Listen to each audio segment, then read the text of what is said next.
Hey guys, so today I am talking about what I truly believe to be the ultimate tomato to grow in your garden. This tomato becomes extremely huge, although I like all types of tomatoes, Romas, cherries, but this tomato I truly believe is the best tomato you can grow. I'm going to give you all the reasons why you should grow it and all the conditions that it needs to turn out perfect as this particular tomato has. So guys, this particular variety of tomato can get fruit anywhere from 2 to 4 pounds. It is a great slicing tomato. It's an heirloom tomato, and it's called a mortgage lifter tomato. Now, there are some different varieties that have started using this same name, but truly the one that we're looking for is called Radiator Charlie's Mortgage Lifter. That's the seed you want to look for and make sure that that's what it says. If you see Mortgage Lifter, it may not be the exact same tomato. So look for Radiator Charlie's Mortgage Lifter. That's going to be the tomato seeds you want to start 6 to 8 weeks before your last frost indoors. So this particular tomato was developed in the 1930s by a Mr. Biles, and he was a radiator mechanic. And the reason he developed this, it took him 6 to 7 years of breeding and crossbreeding to develop this exact tomato. And so it's truly a great tomato. So if you can find the seeds, this particular type of tomato is non-GMO and it's non-genetically modified. So that's why you want to look and make sure you're getting exactly that name that I mentioned previously. So this heirloom variety will have consistent flavor and taste, and that's why you want to make sure that it is that type, because it's been passed down for generations in its original seed form from family member to family member. Now the flavor of this tomato is sweet but slightly tangy, and it's really an unusual tomato as far as its taste profile. So that's why I always recommend that you let it grow on the vine, and as long as it's still firm, don't pick it too early because you want it to become completely colored and solid color like this and still be slightly firm, and then you can take it inside and allow it to sit on a windowsill and slightly mature just a little bit more, so it will be a perfect taste profile.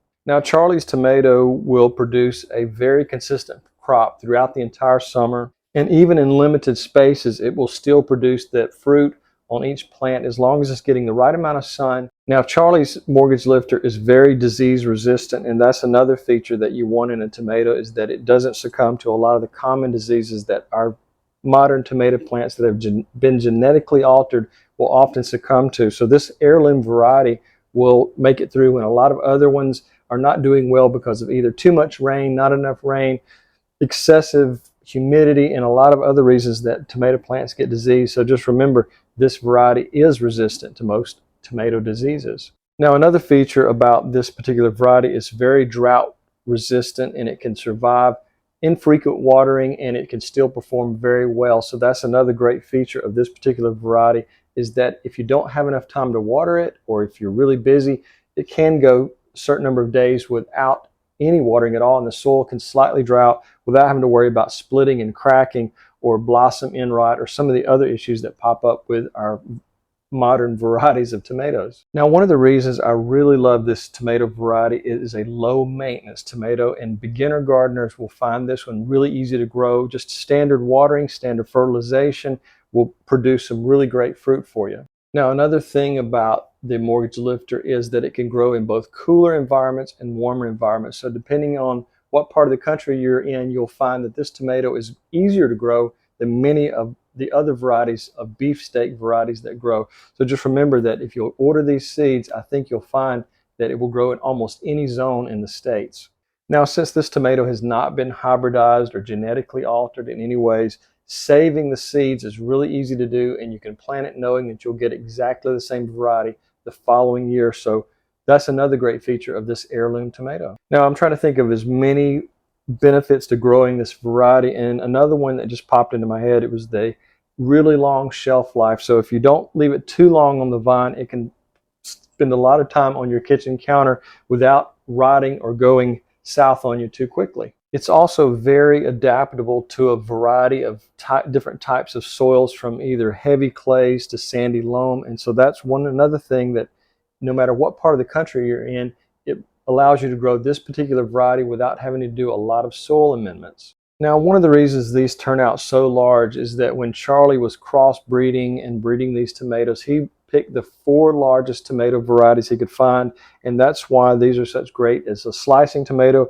and they can cover almost an entire slice of large piece of bread and make a great sandwich. Another benefit is that it's not loaded with seeds, although it will have seeds. It's not an overabundance of seeds, and it's low acidity for those people who don't like a lot of acidity in their tomatoes. Now, since you'll most probably be starting this tomato from seed, I just made a video yesterday, I believe it was, about starting tomatoes from seeds. You'll want to do that 6 to 8 weeks before your last expected frost date.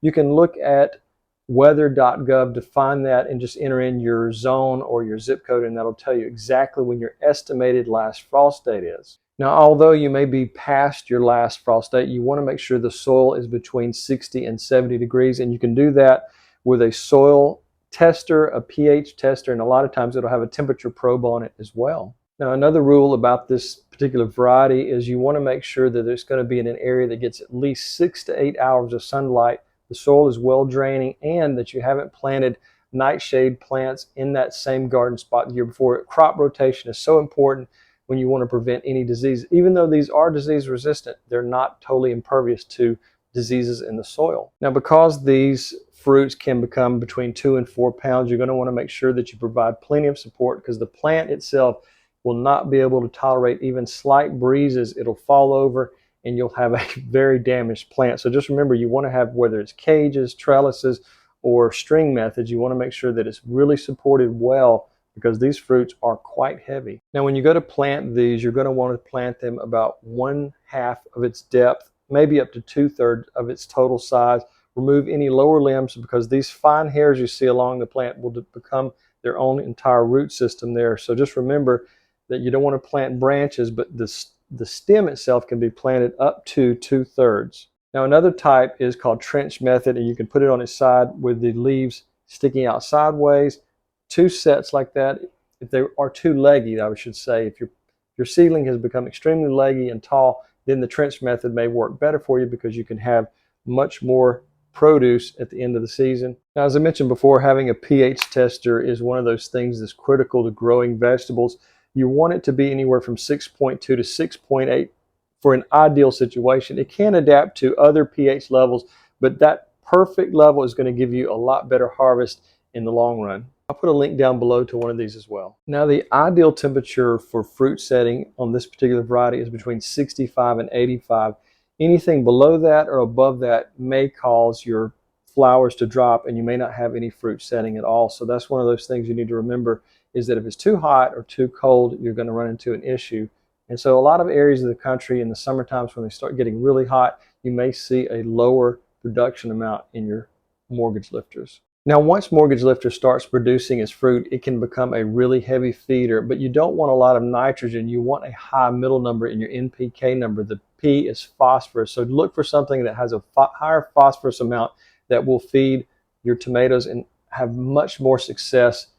Nitrogen is going to cause more leaf growth, and so a lot of people thinking that some high nitrogen fertilizer is going to help their tomatoes produce better. It's actually the complete opposite. Finding a fertilizer that has a high phosphorus count is going to help you a lot better. There's one I like in particular called Schultz Bloom Booster. Now, if you want to use a synthetic fertilizer, that's the one I would always recommend. But if you're not, use something like bone meal. That will also have high phosphorus amounts that will help your tomatoes produce more and more evenly as well. Now, if you have a problem with pollinators in your garden, you don't have a lot of bees or other types of pollinators, the mortgage lifter is actually self-fertile, so you don't have to worry so much about having those in your garden. It will continue to produce. It can still attract bees to the garden, but it will produce even if you have a very low amount of those flying around in your garden. Now, one plant can produce up to 20 pounds of fruit, and it can even go beyond that. So in perfect conditions, you might get 25 or even 30 pounds of tomatoes out of one single plant. Now, generally, from the time you're transplanted outdoors, it's going to take about up to 80 days for you to start harvesting. So just remember, you want to start these indoors with a grow light so they'll be ready to go out as soon as you're past that last expected frost date. Now, if your garden is like mine and you have a massive insect problem in the summer months, you can harvest these as soon as they start to turn color and put them on the windowsill, and they will continue to ripen like that. Or even better, you can take a paper sandwich bag, put 1 apple in the bag with them, and the ethylene gas will help the tomato to ripen even quicker. Now, I do grow some things a little bit closer to my house because my garden is quite a ways from it. And I like to sometimes have things growing just outside my back door. But one thing about Mortgage Lifter, a 5-gallon bucket may not be large enough. So you may want to try to find a 10-gallon size container, and these will grow 9 foot and taller. So this is quite a large plant. So I would recommend something that's twice the size of a 5-gallon bucket. Now, if you are growing these in containers, then the amount of water it's going to need is going to be a little bit more than it would be if you're growing in the garden. And that's where a pH meter that also has a water meter in there, you can tell the depth, put it all the way in, and you can tell deep down how the soil, whether it's moist or dry. And if it's dry at a very deep level like this, 6 to 8 inches, then you're going to need to water it a little bit more frequently. So just remember that although in the garden, these can tolerate more dry soils, in a container, that's not necessarily true. So watering in containers is probably going to be a little bit more work for you. Now, one of the most important things that almost all tomato growers know is about removing suckers from your tomato plant. The suckers are going to grow in the elbows of your plant here in this area off of each one of these branches. So just remember, you want to keep the main branch growing, but each time a sucker appears, if you don't remove it, it will start putting too much energy into that. So just as you go through that process, remove them, and that will give you better yield and also have you having a much healthier plant throughout the entire growing season. Now, I wanted to show you what you can do with those suckers. If you let them grow to about 6 inches in length, you can put them in a neti pot like this and let them grow in water, and you can turn them into a whole nother plant. But you need to remember that it's still going to take that 80 days to get to some mature fruit on your mortgage lifters. Now, one of the most important things I can tell you that if you're starting your mortgage lifters from seed is by make sure you use a bottom heat mat under them. That's going to speed up the process as well, and you'll have much more seedlings survive during the germination process. So just remember, an inexpensive heat mat like this can really help you with your mortgage lifter tomatoes. Now, if you want to get your mortgage lifter to produce more